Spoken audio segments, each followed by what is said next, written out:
दोस्तों, क्या आप जानते हैं हमारे सूर्य का असली रंग क्या है? मुझे पता है आप में से ज्यादातर लोगों का जवाब पीला, लाल या नारंगी रंग होगा, लेकिन ये सच नहीं है। सूर्य का असली रंग सफेद है, जिसे आप सिर्फ स्पेस में जाकर ही देख सकते हैं। अब ऐसा क्यों? ये हम आपको वीडियो में आगे बताएंगे और साथ ही आपको सूर्य की एक ऐसी सैर पर लेकर चलेंगे जहां से आप इसे एकदम करीब से देख पाएंगे। इसलिए वीडियो को अंत तक जरूर देखिएगा। साथ ही अगर आप चैनल पर नए हैं तो स्पेस से जुड़ी ऐसी ही कमाल की वीडियोस देखने के लिए इसे सब्सक्राइब भी कर लें। दोस्तों, सूर्य के रूप में यह विशाल आग का गोला पिछले करोड़ों अरबों सालों से हमारे पूरे सौर मंडल को रोशनी और हमारे पृथ्वी को जीवन प्रदान कर रहा है। जी हाँ, आपने बिल्कुल सही सुना। अगर सूर्य को हटा दें तो पृथ्वी पर जीवन की कल्पना भी नहीं की जा सकती। सूर्य हमारे सोलर सिस्टम का केंद्र तो है ही, साथ ही ये हमारे लिए ऊर्जा का भी इकलौता स्रोत है। ये इतना चमकदार है कि पृथ्वी से 14 करोड़ 95 लाख किलोमीटर दूर होने के बावजूद भी हम इसको नग्न आंखों से नहीं देख सकते। वैज्ञानिक बताते हैं कि सूर्य का जन्म आज से करीब 4.6 बिलियन वर्ष पहले स्पेस में मौजूद मैटर के ग्रेविटेशन कोलैप्स की वजह से हुआ था। इससे पहले ये बस एक विशाल मॉलिक्यूलर क्लाउड था, लेकिन धीरे धीरे ये मैटर एक केंद्र में जमा होता गया। इसने सूर्य का रूप ले लिया। साथ ही बाकी का जो हिस्सा बचा हुआ था, उससे सौर मंडल के दूसरे ग्रहों का निर्माण हुआ। इसलिए सूर्य को हम अपने सौर मंडल का पिता भी कह सकते हैं। सूर्य के केंद्र में जो मौजूद इसी मैटर की वजह से इसके अंदर न्यूक्लियर फ्यूजन की प्रक्रिया का जन्म हुआ। आज के जिस सूर्य को हम हर समय गर्म और चमकते हुए देखते हैं, ये इसी न्यूक्लियर फ्यूजन प्रक्रिया का नतीजा है। अगर हम सूर्य के अंदर झांक कर देखें तो इसमें हमें लाखों किलोमीटर की गहराई तक हाइड्रोजन की परतें मिलेंगी और इन्हीं परतों के बिल्कुल बीच में मौजूद है सूर्य का कोर, जो एक अनंत ऊर्जा का भंडार है और इसका तापमान 1.5 करोड़ डिग्री सेल्सियस के आसपास रहता है। ये कोर ही वो जगह है जहां न्यूक्लियर फ्यूजन की प्रक्रिया होती है। इसमें 2 हाइड्रोजन एटम एक साथ मिलकर एक हीलियम परमाणु का निर्माण करते हैं और इससे एनर्जी का एक बहुत बड़ा विस्फोट होता है। कहने और सुनने में ये प्रक्रिया भले ही आसान लगे, लेकिन 2 हाइड्रोजन एटम को आपस में मिलाने के लिए हद से ज्यादा दबाव और ऊर्जा की जरूरत पड़ती है। और सूर्य क्योंकि इतना विशाल है, इसलिए इसके कोर में ग्रेविटी का वो फोर्स बनता है जिससे ये एटम आपस में मिल जाते हैं। इनके मिलने से धमाका होता है और उसे फोटोन निकलता है, जिसे आम भाषा में हम प्रकाश का एक कण भी कह सकते हैं। प्रकाश का यही कण सूर्य के केंद्र से निकलकर हमारे पृथ्वी तक पहुंचता है और हमें रोशनी व जीवन प्रदान करता है। सूर्य के केंद्र में हर सेकंड तकरीबन 4 मिलियन टन मैटर ऊर्जा में बदलता रहता है और ये 1.8 न्यूक्लियर बम धमाकों के पैदा होने वाली ऊर्जा से भी ज्यादा है। और यही ऊर्जा प्रकाश के रूप में हम तक पहुंचती है। यहाँ एक चीज को समझना बेहद ही जरूरी है कि सूर्य की ऊपरी सतह से प्रकाश को पृथ्वी तक पहुंचने में भले ही 8 मिनट 20 सेकंड्स का समय लगता हो, लेकिन इसी प्रकाश को सूर्य के केंद्र से बाहरी सतह तक आने में 10 लाख साल लग जाते हैं। इसका मतलब यह है कि आज हम सूर्य की जिस रोशनी को अपने ऊपर महसूस कर रहे हैं, वो 10 लाख साल पुरानी है। अब सूर्य के केंद्र से फोटोन को इसकी सतह तक आने में इतना समय क्यों लगता है? इसका सटीक जवाब अभी वैज्ञानिकों के पास नहीं है। हाँ, लेकिन इतना जरूर है कि अगर ऐसा ना हो तो हमें जीवन देने वाला सूर्य का यह प्रकाश ही हमारा विनाश कर देगा। दरअसल सूर्य के केंद्र में जब कोई फोटोन निकलता है तो वो गामा के रूप में बहुत ही ज्यादा ऊर्जा से भरा रहता है और ये जानलेवा भी होता है।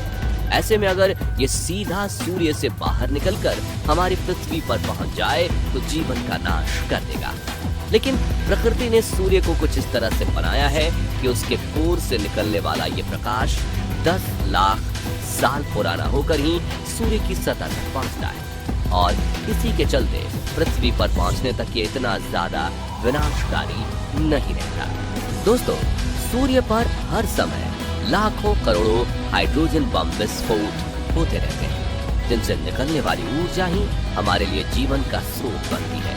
और सिर्फ ये ऊर्जा ही नहीं, बल्कि सूर्य का मास भी हमारे ब्रह्मांड को इस रूप में बनाए रखने का काम करता है, जिसका हम खुद भी एक हिस्सा है।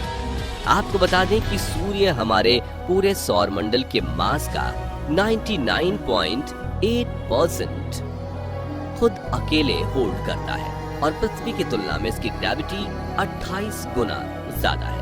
यही वजह है कि सूर्य खुद से करीब 6 अरब किलोमीटर दूर मौजूद प्लूटो को भी अपने चारों तरफ घूमने के लिए मजबूर करता है।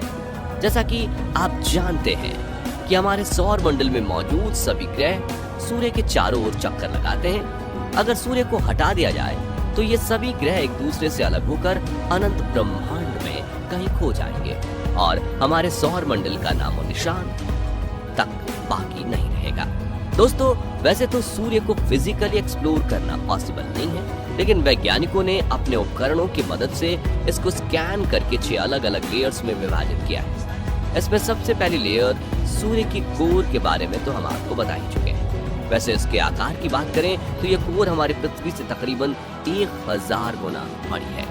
इसके बाद इसकी अगली लेयर है रेडिएटिव जोन, आयोनाइज्ड हाइड्रोजन और हीलियम एटम से भरी हुई है। हालांकि ये सूर्य की कोर जितना सघन तो नहीं होती, लेकिन इतनी ठोस जरूर होती है कि फोटोन को आसानी से पास नहीं होने देती। इसके बाद कन्वेक्शन जोन का नंबर आता है, जो सूर्य की तीसरी और आखिरी आंतरिक लेयर है। इस लेयर में तापमान कोर के मुकाबले काफी ज्यादा कम होकर 20 लाख डिग्री सेल्सियस पर रहता है। साथ ही ये लेयर रेडिएटिव जोन की तरह बहुत ज्यादा ठोस भी नहीं होती, जिसके चलते फोटोन इसके अंदर से ज्यादा आसानी से पास हो पाते हैं।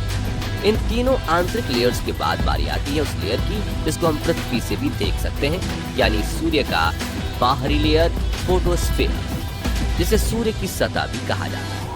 हालांकि ये पूरी तरह से ठोस सतह नहीं है, बल्कि ये पूरी तरह से गर्म प्लाज्मा से बनी होती है। यानी सूर्य के कोर में जो ऊर्जा बनती है वो लाखों साल तक अपना सफर तय करके प्लाज्मा के रूप में इसी लेयर को बनाती है। 482 किलोमीटर मोटी इस लेयर का तापमान 5600 डिग्री सेल्सियस तक रहता है, जो कोर के मुकाबले बहुत ज्यादा कम है और इसी लेयर से सूर्य की रोशनी हमारी पृथ्वी तक पहुंचती है।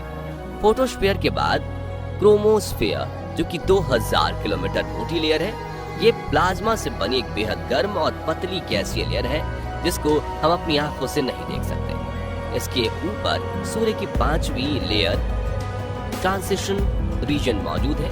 ये बेसिकली सूर्य के वायुमंडल की एक बेहद पतली और अनियमित लेयर है जो गर्म कोरोना को ठंडे क्रोमोस्फीयर से अलग करती है। यानी कोरोना सूर्य की सबसे बाहरी लेयर है जो लाखों किलोमीटर तक फैली होती है। इस लेयर को सूर्य ग्रहण के समय आराम से देखा जा सकता है, जो सूर्य की गोल आकृति वाली सीमा से बाहर प्रकाश के बड़े बादल या धुएं के जैसी दिखाई देती है। इसके अलावा कोरोना लेयर को क्रोनोग्राफ की मदद से भी बहुत आसानी से देखा जा सकता है। इस लेयर की अजीब बात यह है कि अंदर की तरफ तो इतनी गर्म नहीं होती, लेकिन बाहर की तरफ इसका तापमान 11 लाख डिग्री सेल्सियस तक पहुंच जाता है, जो सूर्य की सतह यानी फोटोस्फीयर के तापमान से करीब 200 गुना ज्यादा है। अब उस सवाल पर आते हैं जो हमने वीडियो की स्टार्टिंग में आपसे पूछा था कि सूर्य अगर सफेद है तो यह पृथ्वी से पीला, लाल या नारंगी क्यों दिखाई देता है। असल में इसका कारण है ये कि पृथ्वी का वायुमंडल सूर्य के प्रकाश में मौजूद ब्लू लाइट को रेड लाइट की तुलना में थोड़ा ज्यादा स्कैटर यानी बिखेर देता है, जिसकी वजह से सूर्य हमें हमेशा पीला ही दिखाई देता है। दोस्तों, हमारा सूर्य इतना ताकतवर है कि हमें अगर जीवन दे सकता है तो एक ही पल में सब कुछ नष्ट करने की भी जरूरत रखता है।